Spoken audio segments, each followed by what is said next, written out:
የአይቪኤፍ ላብ እና የእናት ማህፀን የሚመሳሰልበትን ሁኔታዎች ዛሬ እንመለከታለን። ከበር ላይ ስንደርስ ማንም ሰው ከባለሙያ ውጪ ወደ ውስጥ መግባት ስለሌለበት በፓስወርድ የተዘጋ ነው። ስለዚህ አንድ ባለሙያ ሲመጣ የራሱ ፓስወርድ ይኖረዋል። በዛ መልኩ ይገባል። ከገባም በኋላ መደረግ ያለባቸው ጥንቃቄዎች ይኖራሉ። ለምሳሌ ጫማ መቀየር፣ ልብስ መቀየር። ልብሱ ስተራይል ሆኖ በንጹህ መልኩ የተቀመጠ ነው። አንድ ሰው ሲመጣ ታካሚም ሊሆን ይችላል፣ ባለሙያም ሊሆን ይችላል። ያንን ቀይሮ እጁን ታጥቦ ዲስኢንፌክት አድርጎ ስፔሻል የሆነ ዲስኢንፌክታንት አለ ኦሴፍ የሚባል እሱን ተጠቅሞ ነው ወደ ላብራቶሪ የሚገባው ማለት ነው። መሬቱን ዝቅ ብለን ስናይ ቢጫ፣ ሰማያዊና ቀይ ቀለሞች አሉ። ቢጫና ሰማያዊ ማለት ወደ ጫማና ልብስ መቀየሪያ ክፍል፣ እጅ መታጠቢያ እንዲሁም ጋዝ ሰፕላይ ወደምናደርግበት ክፍል ብቻ የሚመራ ነው። ቀዩን ቀለም ስንመለከት ወደ አይቪኤፍ ወይም ደግሞ ኦፒዩ ክፍል የሚያስገባን በሮች ናቸው። ወደዛ ማንም ሰው መግባት አይችልም። መግባት በሚፈለግበት ጊዜ ቅድም እንዳልኩት ያችንን መታጠብ፣ ዲስኢንፌክት ማድረግ ያስፈልጋል። የምንለብሰው ልብስ ንጹህ የሆነ ስተራይል የሆነ እና የክፍሉን ጫማ ማድረግ ይጠበቅብናል። የእንቁላል ለቀማ የሚካሄድበት ክፍልና አይቪኤፍ ላብራቶሪው መሬቱ በተለምዶ ከምናውቃቸው መሬቶች ይለያል። ይህም ማለት መሬቱ አንቲባክቴሪያል ነው ማቴሪያል የተሰራው። ሁለተኛ አንድ ወጥ ሆኖ የተሰራ ስለሆነ ምንም አይነት የባክቴሪያ ወይም ደግሞ በጫማችን ተያይዞ ሊገባ የሚችል ምንም ነገር አይኖርም። ግድግዳው እና ወለሉ የተገናኘበት 90 ዲግሪ ኮርነር ሳይሆን ከርቭ የሆነበት በሚጸዳበትና ዲስኢንፌክት በሚደረግበት ወቅት ምንም አይነት የሚቀር ነገር እዛ ጋር አይኖርም። ያ ማለት የክፍሉን ንጽህና ይጠብቅልናል ማለት ነው። ጣራውንና ግድግዳውን ስንመለከት ከላይ የተጣራ አየር የሚገባበት የራሱ ፊልተር ሲኖረው በስር በኩል ደግሞ ተገፍቶ የሚወጣ የክፍሉ አየር ማስወጫ ፊልተር አለው ማለት ነው። ከላይ የምንመለከተው ፊልተር ከእሱ ጋር የተያያዘ ኤችቫክ የሚባል ሲስተም አለው።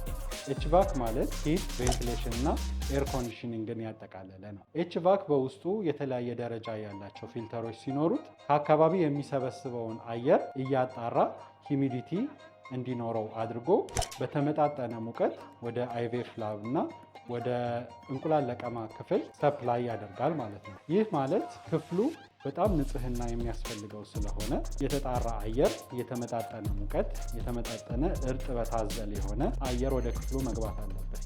ከኤችቫኩ ጋር በተገናኘ ሩሙን ለ24 ሰዓት እየደጋገመ አየሩን የሚያጣራልን ኮዳ ኤር ወይም ደግሞ ፓርቲክል ፊልተር የሚባል በክፍል ውስጥ ይገኛል።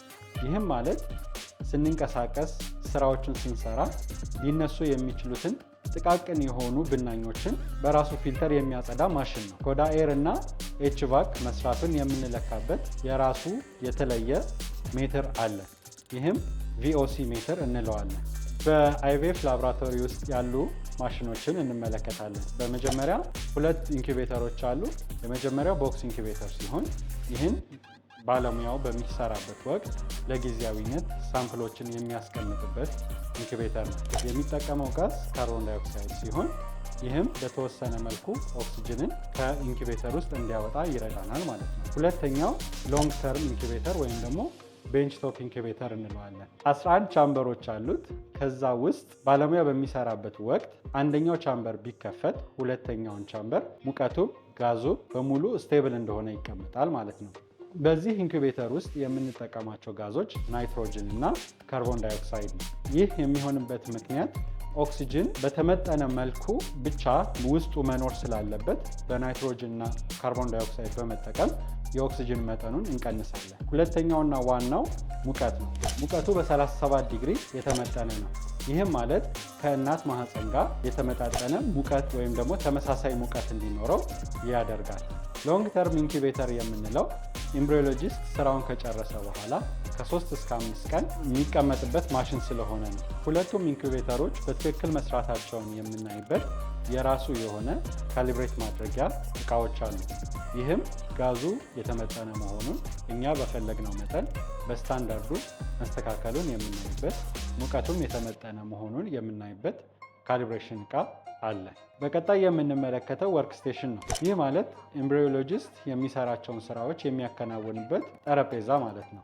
በተለምዶ ከምናየው ወርክስቴሽን ይህ የሚለየው የራሱ የሆነ መብራት አለው። በሶስተኛ ደረጃ የሚጠቀምበት ወርኪንግ ኤሪያው በ37 ዲግሪ ሴንቲግሬድ በተመጠነ ሙቀት የሚሞቅ ነው። ይህ ማለት ሳምፕል እዛ ጋር ተቀምጦ በማይክሮስኮፕ በሚታይበት ወቅት ሙቀቱ እንዳይቀንስና ሳምፕሉ እንዳይበላሽ ይረዳናል። ሶስተኛ ማይክሮ ማኒፕሌተር የምንለው የወንድ ዘር እና የሴት እንቁላል የሚገናኝበት ማሽን ነው። ይህ ማለት ስፔሻል የሆነ ማይክሮስኮፕ ያለው የራሱ ማሞቂያ የራሱ ጠረጴዛ ያለው ሲሆን የሚቀመጥበት ጠረጴዛ ሾክ እንዳይኖረው በስፔሻል ዲዛይን የተሰራ ነው። በአይቪኤፍ ላቦራቶሪ እና በእንቁላል ለቀማ ክፍል ውስጥ ያለው የጋዝ እና እንዲሁም የመብራት ሁኔታዎች እንዳይቋረጥ በአይቪኤፍ ላቦራቶሪ ውስጥ በምንጠቀማቸው ማሽኖች ላይ ምንም አይነት ስራውን የሚያስተጓጉል ነገሮች እንዳይኖሩ የየራሳቸው ባካፕ አላቸው። ለምሳሌ መብራት ቢቋረጥ አውቶማቲክ የሆነ ጄኔሬተር ባለ 150 ኬቪ በ10 ሰከንድ ውስጥ መግባት የሚችል ጄኔሬተር ሲኖር 10 ሰከንዱን ከቨር የሚያደርግ ደግሞ ኢንቨርተር አለን። ይህ ኢንቨርተር በማይክሮ ሰከንዶች ውስጥ ኤሌክትሪክን ሰፕላይ ማድረግ የሚችል ወይም ደግሞ በተቋረጠው ኤሌክትሪክ ላይ ወዲያው መግባት የሚችል ሲሆን ያችን የማይክሮ ሰከንድ ደግሞ ለማስተካከል ኦንላይን ዩፒኤሶች እንጠቀማለን። ከዚህ በመቀጠል ጋዝ ሰፕላይ የምናደርግበትን ክፍል እናያለን። ያ ክፍል አውቶማቲካሊ ራሱን በራሱ ወይም ደግሞ የሰው እርዳታ ሳይጠብቅ አንደኛው ሲሊንደር ሲያልቅ ሁለተኛውን ሲሊንደር አውቶማቲካሊ የሚያስገባ ሲሆን ያለቀውን ደግሞ ለሚቆጣጠረው ባለሙያ ምልክት ይሰጣል። ለዚህም ነው አይቪኤፍ ላብን ከእናት ማህፀን ጋር ይመሳሰላል የምንለው። ዳዊት እባላለሁ። በኒውሊፍ ፈርቲሊቲ ሴንተር የባዮሜዲካል ባለሙያ ነኝ። በፊልዱ 17 ዓመት የስራ ልምድ አለኝ። ሌሎች ጥያቄዎች ካላችሁ ኮመንት ሴክሽን ላይ አስቀምጡልኝ።